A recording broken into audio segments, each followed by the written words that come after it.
영적 권고. 이 부분은 28개의 권고와 참되고 완전한 기쁨에 관한 가르침을 담고 있다. 깊은 심리적 통찰력을 지니고 있는 이 영적 권고들은 영혼을 식별하는 데 염두에 두어야 할 원칙들을 제시해 준다.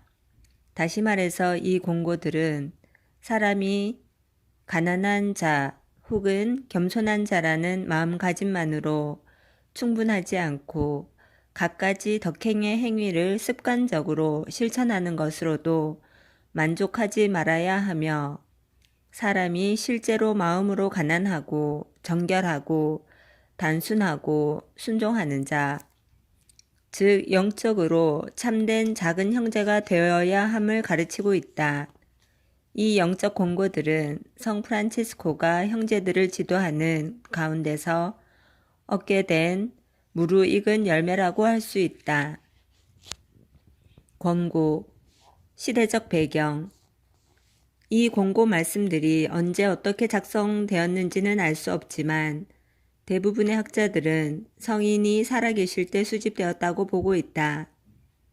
어떤 학자들은 이 권고 말씀들이 프란치스코가 그의 형제들에게 그때그때마다 한 말씀들이며 그가 세상을 떠나기 전이나 떠난 직후에 수집된 것이라 여긴다. 만일 이 권고 말씀들이 1221년의 회칙과 관련이 있다면 1221년경에 작성된 것일 것이다. 보헤메르는 그 나름대로 이 권고 말씀들을 신자들에게 보내신 편지와 매우 관련이 있는 것으로 보고 있는데 그는 이 권고 말씀들이 논리적으로 배열되어 있지 않고 여러 이상들이 나열되어 이루어진 하나의 설교로 구성되어 있다고 주장하고 있다. 그러나 에세르에 의하면 이 권고 말씀들 안에 주제의 연속성이 있기 때문에 각 권고가 씌어진 시기를 알아내려고 하는 것은 중요한 일이 아니라고 보고 있다. 그러므로 중요한 것은 이 권고 말씀들이 프란체스코가 그의 일생을 통해서 필요에 따라 형제들에게 한 조언의 말씀들이라는 점이다. 내용. 이 권고 말씀들은 사막의 교부들이 교훈을 떠오르게 하고 있다. 이 권고 말씀의 일관된 주제는 인간이 하느님 안에서 그리고 하느님을 위해서 살기 위하여 자신에 대해서 죽어야 한다는 점이다. 따라서 이 권고 말씀들은 내적 가난과 그리스도교적 형제에 관한 사랑의 아가를 형성하고 있다. 여기서 프란체스코는 새로운 인간이 되게 하는 그리스도의 구원적인 가난, 즉 그리스도의 자기 비하의 모범을 최고의 절정으로 놓고 있다. 여기에 이어 즉시 참된 형제를 통해서만 실현될 수 있는 내적 가난에 관한 묘사가 나오고 있다. 우리 사부 프란체스코의 권고 말씀들은 회개 생활의 여러 가지 관점에 관해서 초기 형제들에게 말씀하신 28장으로 된 짧은 권고와 훈계, 주의사항 등을 포함하고 있다. 이 권고 말씀들은 프란체스코가 프란체스칸 카리스마에 대한 자기의 이상을 제시하고 있기에 프란체스코의 생활 양식을 따르도록 불림을 받은 사람들을 위한 하나의 완덕의 지침 형태를 띠고 있다. 이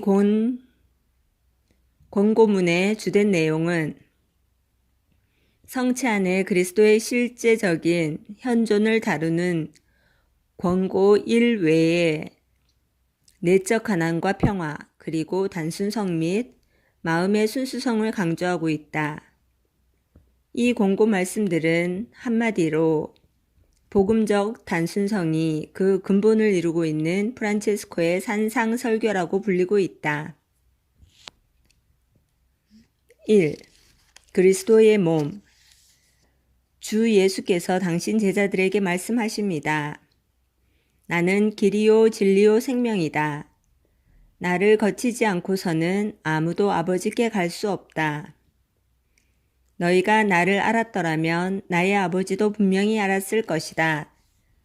이제부터 너희는 그분을 알게 되었다. 아니, 이미 배웠다. 이번에는 필립보가 주님, 저희에게 아버지를 뵙게 하여 주시면 더 바랄 것이 없겠습니다. 예수께서 이렇게 대답하셨다. 필립보야, 들어라. 내가 이토록 오랫동안 너희와 같이 지냈는데도 너희는 나를 모른단 말이냐?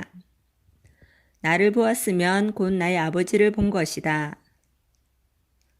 아버지는 사람이 가까이 갈 수 없는 빛 가운데 계시고 하느님은 영적인 분이며 일찍이 하느님을 본 사람은 없다. 그래서 육적인 것은 아무 쓸모가 없지만 영적인 것은 생명을 주기에 영적으로서가 아니면 그분을 배울 수 없습니다. 이와 같이 아드님도 아버지와 같은 분이시기에 아버지를 배우는 방법과 다르게 또한 성령을 배우는 방법과 다르게는 아무도 아드님을 배울 수 없습니다. 이 때문에 주 예수를 그분의 인성에 의해 보았지만 영과 천주성에 의해 그분이 하느님의 참 아드님이시라는 것을 보지도 않고 믿지도 않는 모든 사람들은 단죄받았던 것입니다. 이와 마찬가지로 주님의 말씀을 통하여 제대 위에서 사제 손으로 빵과 포도주의 형상 안에 축성되는 성사를 보면서 영과 천주성에 의해 참으로 우리 주 예수 그리스도의 지극히 거룩하신 몸과 피라는 것을 보지도 않고 믿지도 않는 모든 사람들도 단죄받습니다. 지극히 높으신 분께서 친히 이것을 증명해 주시며 말씀하십니다. 이것은 내 몸이며 많은 사람들을 위해 흘릴 새로운 계약의 나의 피다. 또한 말씀하십니다. 내 살을 먹고 내 피를 마시는 사람은 영원한 생명을 누릴 것이다. 이 때문에 믿는 이들 안에 머무르시는 주님의 바로 그 영이 주님의 지극히 거룩하신 몸과 피를 받아 모시는 것입니다. 이 영의 한 몫을 지니지 않은 채 방향무인하게 주님을 받아 모시는 모든 사람들은 자기 자신을 단죄하는 것입니다.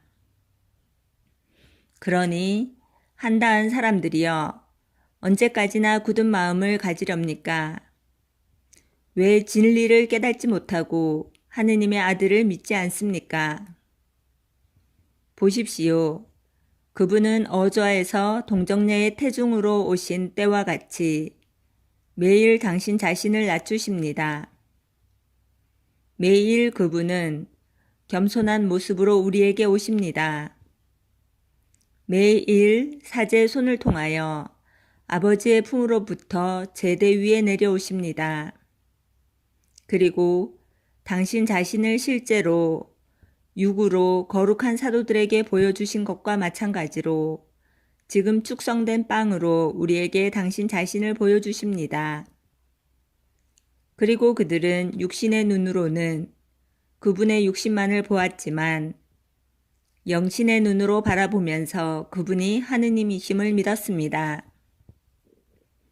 이와 같이 우리들도 육신의 눈으로 빵과 포도주를 볼 때 그것이 참되고 살아있는 그분의 지극히 거룩하신 몸과 피라는 것을 보도록 또 굳게 믿도록 합시다. 이와 같이 나는 세상 끝날 때까지 너희와 함께 있겠다 라고 스스로 말씀하셨듯이 주님은 당신을 믿는 이들과 함께 이런 형상으로 항상 계십니다. 2.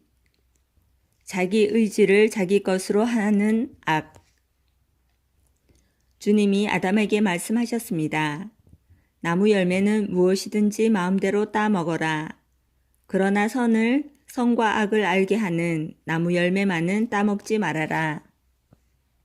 아담이 순종을 거스르지 않았을 때까지는 죄를 짓지 않았으므로 동산에 있었던 모든 열매를 따먹을 수 있었습니다. 그런데 자기 의지를 자기 것으로 소유하고 자기 안에서 주님이 말씀하시고 이루시는 선을 자랑하는 바로 그 사람은 선과 악을 알게 하는 나무 열매를 따먹는 것입니다. 결국 아담은 악마의 꾀임에 빠져 계명을 거슬렀기 때문에 먹은 것이 악을 알게 하는 열매가 되어버렸습니다. 그래서 벌받아야 마땅합니다. 3. 완전한 순종. 주님이 복음에서 말씀하십니다. 너희 가운데 누구든지 나의 제자가 되려면 자기가 가지고 있는 모든 것을 버려야 한다. 그리고 제 목숨을 살리려고 하는 사람은 잃을 것이다 라고 하십니다. 가지고 있는 것을 모두 버리고 자기 자신을 잃는 사람이 자기 장상의 손안에서 순종하기 위해 자기 전부를 바치는 사람입니다.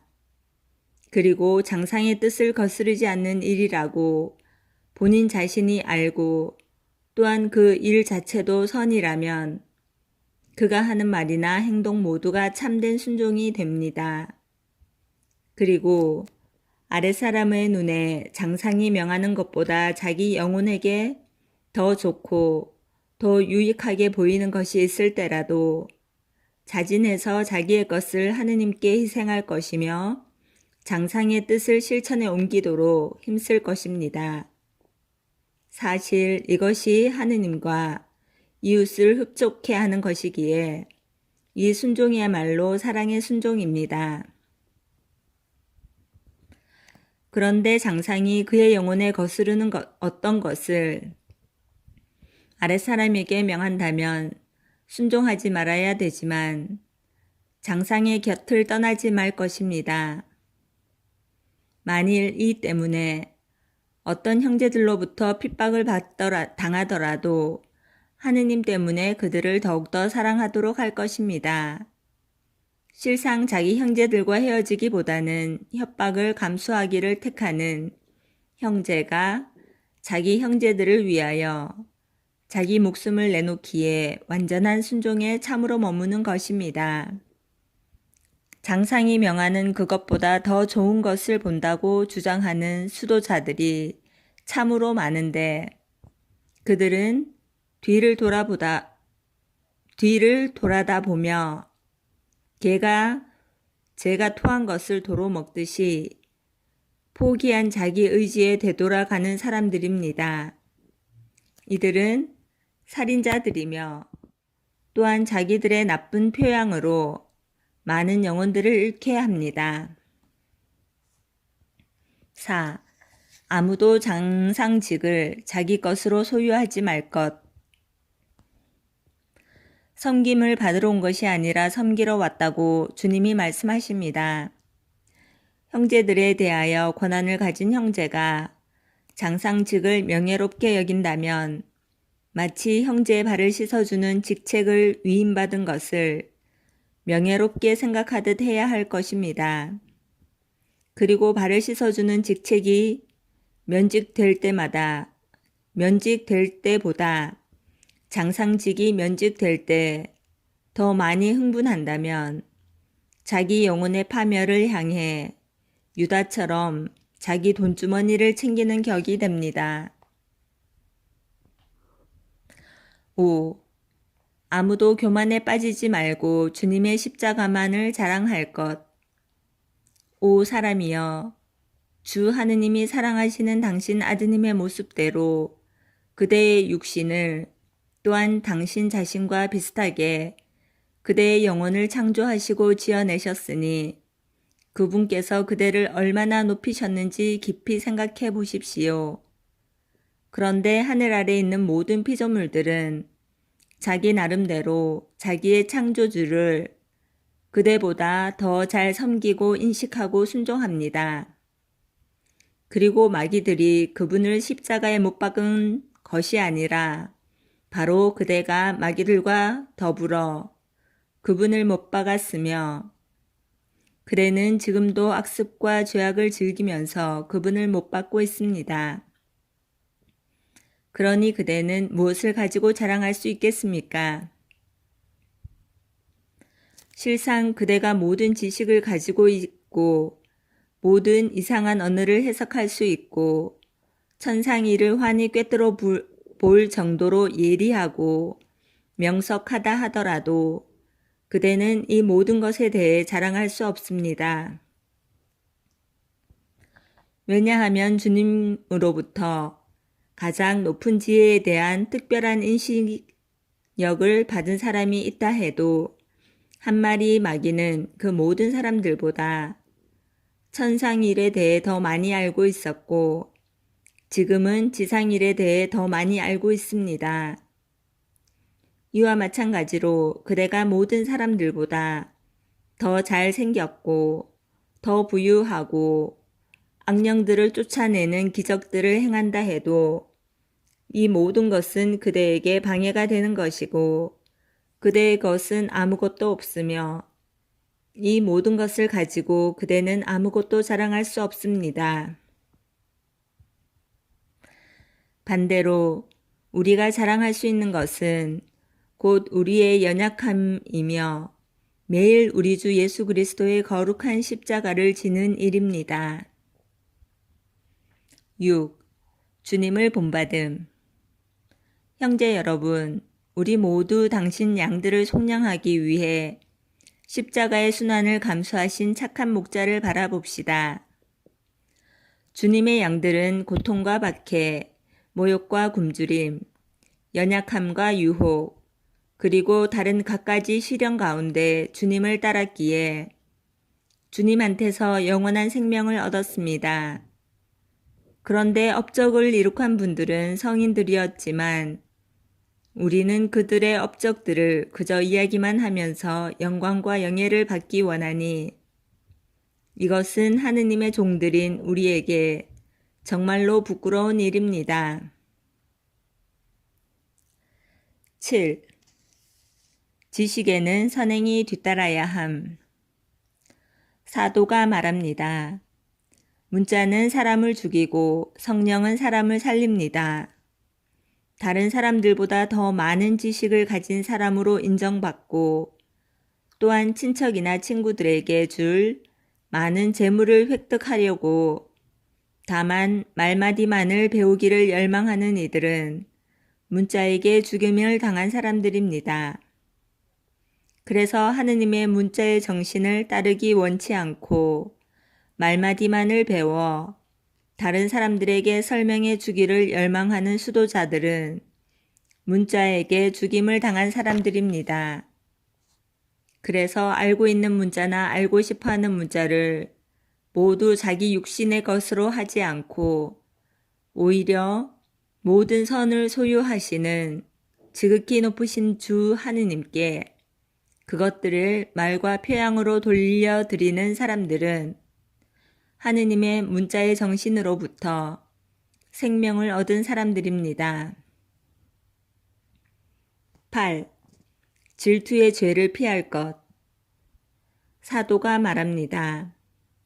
성령의 인도를 받지 않고서는 아무도 예수는 주님이시다 하고 고백할 수 없습니다. 또한 선한 일을 하는 사람은 없다. 단 한 사람도 없다. 따라서 누구든지 자기 형제 안에서 말씀하시고 이루시는 선을 보고 그 형제를 질투하면 모든 선을 말씀해 주시고 이루어 주시는 지극히 높으신 분 자신을 질투하는 것이기에 하느님을 모독하는 죄를 범하는 것입니다. 9. 사랑. 주님이 말씀하십니다. 원수를 사랑하고 너희를 미워하는 사람들에게 잘 해주고 너희를 박해하고 저주하는 사람들을 위하여 기도하여라. 따라서 자기 원수를 진정으로 사랑하는 사람은 자기가 당하는 해를 마음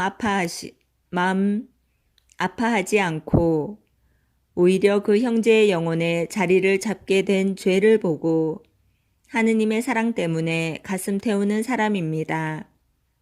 그리고 행동으로써 그에게 사랑을 보여줄 것입니다. 10. 육신의 제어. 죄를 지을 때나 해를 입을 때 원수나 남을 자주 탓하는 사람들이 많습니다. 그러나 그래서는 안 됩니다. 사실 사람은 육체를 통해서 죄를 짓게 되는데 누구나 그 원수, 즉 육체를 다스릴 수 있습니다. 그래서 자기의 지배하에 내맡겨진 그 원수를 항상 소나기에 집어넣고 그에게서 지혜롭게 자기 자신을 지키는 그런 종은 복됩니다. 이렇게 행하는 한 볼 수 있거나 볼 수 없는 어떤 원수도 그를 해칠 수 없기 때문입니다. 11. 다른 사람의 악행을 보고 분개하지 말 것. 하느님의 종은 죄 외에 어떤 일도 못마땅해 해서는 안 됩니다. 그리고 누가 어떤 죄를 지을 경우라도 하느님의 종은 이 죄를 보고 사랑이 아닌 다른 이유로 흥분하거나 분개하면 그 죄를 자기 것으로 하는 것입니다. 어떤 일 때문에도 분개하거나 흥분하지 않는 하느님의 종은 진정코 아무 소유도 없이 사는 사람입니다. 그리고 카이사르의 것은 카이사르에게 돌리고 하느님의 것은 하느님께 돌리면서 자기에게는 아무것도 남겨두지 않는 사람은 복됩니다. 12. 누가 주님의 영을 지니고 있는가? 하느님의 종이 주님의 영을 지니고 있는지 없는지를 이렇게 알 수 있습니다. 주님이 그를 통하여 어떤 선을 행하실 때 그의 육신은 그것 때문에 자기 자신을 높이지 않고 인간의 육신은 항상 모든 선을 거스르기 때문에 오히려 자기 자신을 비천한 자로 여기고 다른 모든 사람들보다도 더 작은 자로 평가하는 것을 보면 알 수 있습니다. 13. 인내. 평화의 사람은 복되다. 그들은 하느님의 아들이 될 것이다. 하느님의 종은 일이 뜻대로 잘 될 때는 어느 정도의 인내심과 겸손을 지니고 있는지를 본인 자신도 알 수 없습니다. 그러나 자기의 뜻을 받아들여야 할 바로 그 사람들이 자신을 반대할 때 그가 보여주는 그 정도의 인내심과 겸손을 지니고 있는 것이지 그 이상 지니고 있는 것은 아닙니다. 14. 마음의 가난. 마음이 가난한 사람은 복되다. 하늘나라가 그들의 것이다. 여러 가지 기도와 신심행위에 열중하고 육신의 많은 극기와 고행을 하면서도 자기에게 해가 될 듯한 말 한마디만 듣거나 혹은 어떤 것을 빼앗기기만 하면 발끈하여 내내 흥분하는 사람들이 많습니다. 이런 이들은 마음이 가난한 사람들이 아닙니다. 진정 마음이 가난한 사람은 자기 자신을 미워하고 뺨을 치는 사람들을 사랑하기 때문입니다. 15. 평화. 평화의 사람은 복되다. 그들은 하느님의 아들이 될 것이다. 진정 평화의 사람은 이 세상에서 당하는 모든 고통스러운 일들 가운데서도 우리 주 예수 그리스도의 사랑 때문에 몸과 마음의 평화를 간직하는 사람들입니다. 16. 마음이 깨끗함. 마음이 깨끗한 사람은 복되다. 그들은 하느님을 뵙게 될 것이다. 진정 마음이 깨끗한 사람들은 지상 사물들을 멸시하고 천상 사물들을 찾으며 살아계시고 참되신 주 하느님을 깨끗한 마음과 영신으로 항상 흠숭하고 바라보는 일을 그치지 않는 사람들입니다. 17. 하느님의 겸손한 종. 주님이 다른 사람을 통하여 말씀해 주시고 이루어 주시는 선보다 자기를 통하여 말씀해 주시고 이루어 주시는 선을 더 많이 자랑하지 않는 그런 종은 복됩니다. 주 하느님께 자기의 것을 바쳐드리기를 원하기보다 자기 이웃에게서 받기를 더 원하는 인간은 죄를 짓는 것입니다. 18. 이웃에 대한 동정심. 이웃의 연약함을 보고 자기가 비슷한 경우에 처해 있을 때 그 이웃이 부축해 주기를 원하는 것처럼 그 이웃을 부축해 주는 사람은 복됩니다.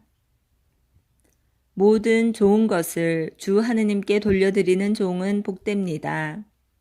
실상 어떤 것이라도 자신을 위해 남겨두는 사람은 자기 주 하느님의 돈을 자기 안에 묻어두는 사람이 되며 가진 줄 알고 있는 것마저 빼앗길 것입니다.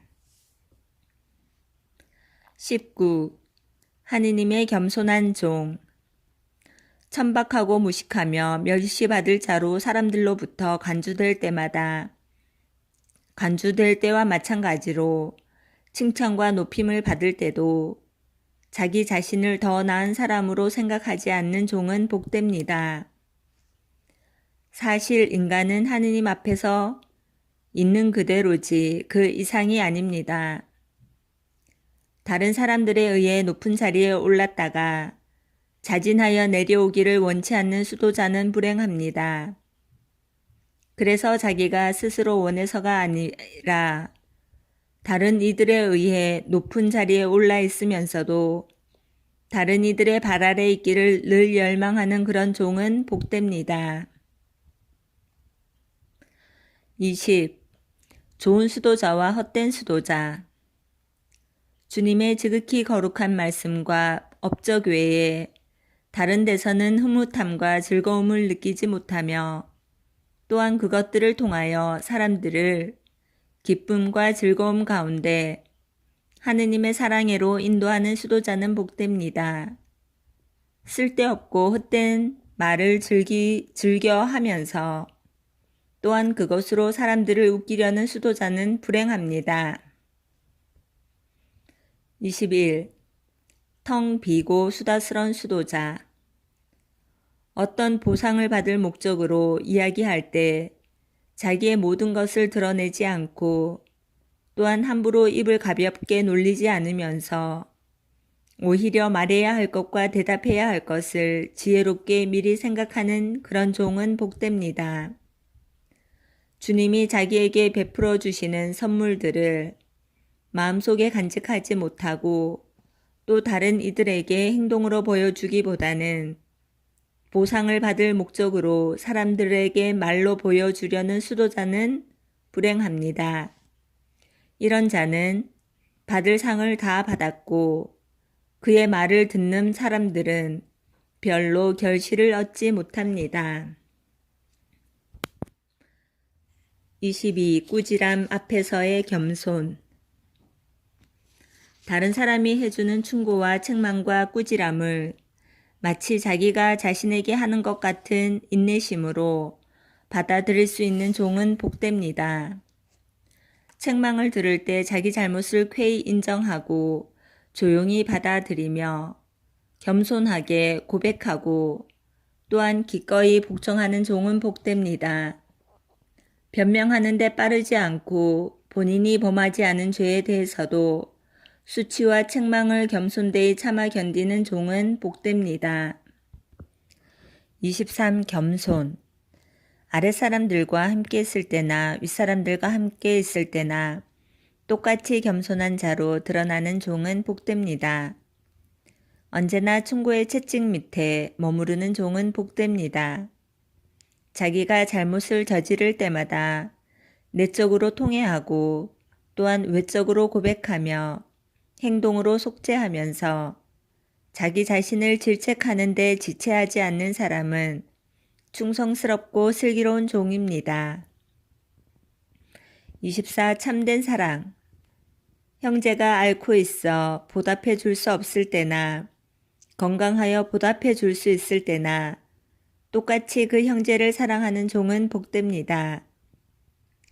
25. 참된 사랑에 덧붙여 자기에게서 멀리 떨어져 있을 때나 함께 있을 때나 똑같이 그 형제를 사랑하고 존경하며 그 형제 앞에서 사랑으로 말할 수 없는 것을 뒤에서 말하지 않는 종은 복됩니다. 26.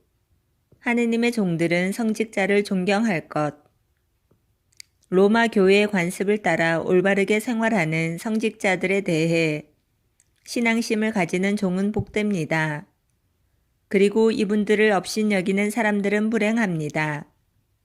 비록 그분들이 죄인이라 해도 주님 자신만이 이들을 판단하는 것을 당신 자신에게 유보시키시기에 아무도 이분들을 판단하지 말아야 합니다.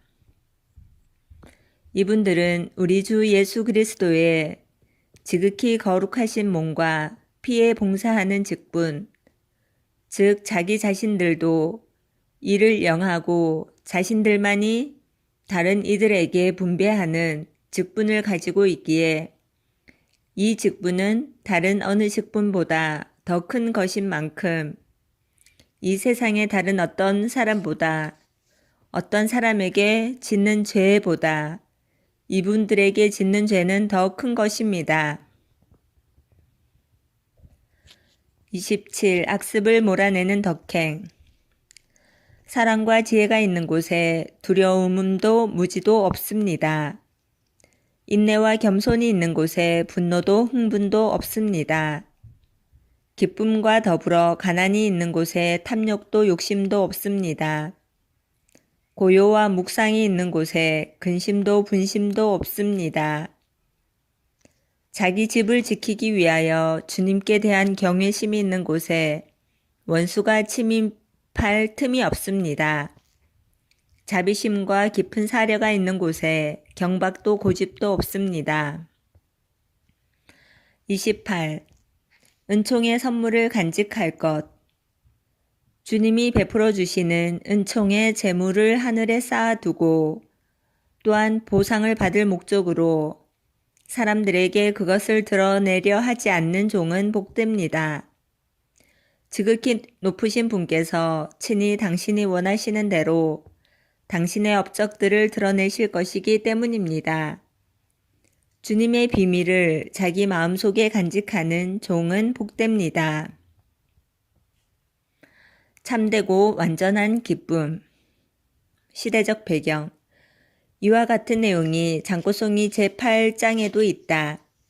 또한 첼라노의 제2생활기 56장에서도 같은 사상이 표현되어 있다.